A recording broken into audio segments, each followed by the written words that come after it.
20 দফা দাবি নিয়ে কদিন আগে থেকে আন্দোলন শুরু করে এভারগ্রিন প্রোডাক্ট ফ্যাক্টরি লিমিটেডের শ্রমিকরা। 2 সেপ্টেম্বর তীব্রতা বাড়ে আন্দোলনের, তালা ঝুলিয়ে দেওয়া হয় নীলফামারীর উত্তর ইপিজেডে। সকাল থেকে শ্রমিকদের সঙ্গে আইন শৃঙ্খলা রক্ষাকারী বাহিনীর সংঘর্ষে পুরো এলাকা রণক্ষেত্রে পরিণত হয়।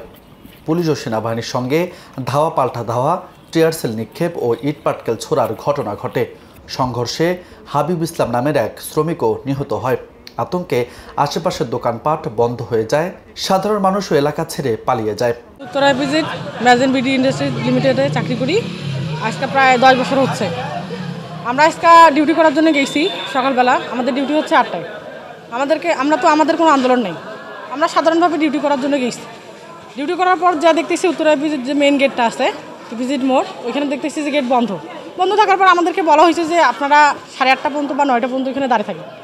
যদি দেখেন যে কোনো গ্যামজাম থাকে তাহলে আপনারা সাইডে যা দাঁড়াবেন, আর যদি দেখেন যে ফাঁকা হয়েছে তাহলে আপনারা ভিতরে চলে আসবেন, এরকম করে বলা হয়েছে। তো আমরা এখন সাইডে যা দাঁড়াইছি, দাঁড়ার পর দেখতেছি গেট বন্ধ। যখন গেট বন্ধ, এভারগ্রিনের যে মেন আন্দোলন হচ্ছে এভারগ্রিনের ওয়ার্কারগুলো এখানে সামনে দাঁড়াইছিল, মহিলা পুরুষ সবাই ছিল।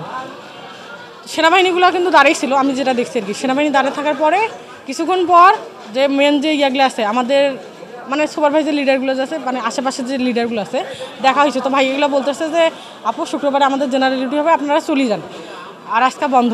আমাদের কোম্পানি থেকেই স্যার মেসেজ দিচ্ছে। তার আমার কাছে ঠিক আছে, আসছি তো আর একটু ডেট করেই যাই, দেখি কী হয়। দাঁড়িয়ে থাকার পর দেখতেছি যে সেনাবাহিনী মারতেছে, মহিলাগুলো যে সামনে ছিল মহিলাগুলোকে মার ধরছে। এর আগে এভারগ্রিন প্রোডাক্ট ফ্যাক্টরি লিমিটেডের শ্রমিকদের টানা আন্দোলনের পর সোমবার কারখানা কর্তৃপক্ষ নোটিশ জারি করে অনির্দিষ্টকালের জন্য প্রতিষ্ঠানটি বন্ধ ঘোষণা করে দেয়। তবে কারখানা বন্ধের পরও আন্দোলন থামেনি। এদিকে এই ঘটনায় আরও 8 জন শ্রমিক আহত হয়েছেন বলে জানা গেছে।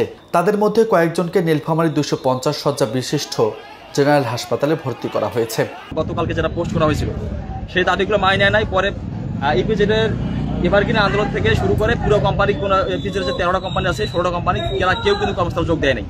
তখন এই পুলিশ এবং সেনাবাহিনীর সঙ্গে তাদের কথা কাটাকাটির মাধ্যমে এক পর্যায়ে তারা সেনাবাহিনী, পুলিশ প্রশাসনের পক্ষ থেকে আমাদের অসহায় শ্রমিকদের উপর গুলি চালানো হলো। কিন্তু এখানে শ্রমিকদের কথা হলো যে আমাদের যে দাবি ছিল, ন্যায্য দাবি, সেই ন্যায্য দাবি যদি মানি নেওয়া হয় তাহলে আমাদের উপর গুলি চালানো হলো কেন?